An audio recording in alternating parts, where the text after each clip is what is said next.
மலேசியாவில் கடற்படை ஒத்திகையின் போது இரு உலங்கூர்திகள் மோதிக்கொண்ட விபத்தில் 10 பேர் உயிரிழந்துள்ளனர். மலேசிய கடற்படை தினத்தின் 90ஆம் ஆண்டு நிகழ்ச்சிக்காக ஒத்திகை நடைபெற்று வந்தது. மலேசியாவின் பெரக் பகுதியில் உள்ள ராணுவ தளத்தில் ஒத்திகை நடந்து கொண்டிருந்த போது 2 உலங்கூர்திகள் ஒன்றுடன் ஒன்று மோதிக்கொண்டன.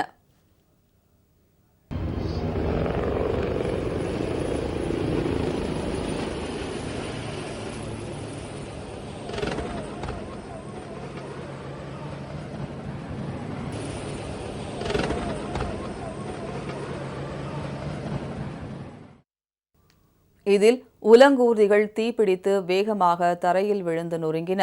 இந்த விபத்தில் உலங்கூர்தியில் பயணித்த கடற்படை ஊழியர்கள் உள்ளிட்ட 10 பேர் நிகழ்விடத்திலேயே உயிரிழந்தனர். இந்த விபத்து தொடர்பாக மலேசிய அரசு விசாரணை நடத்தி வருகிறது.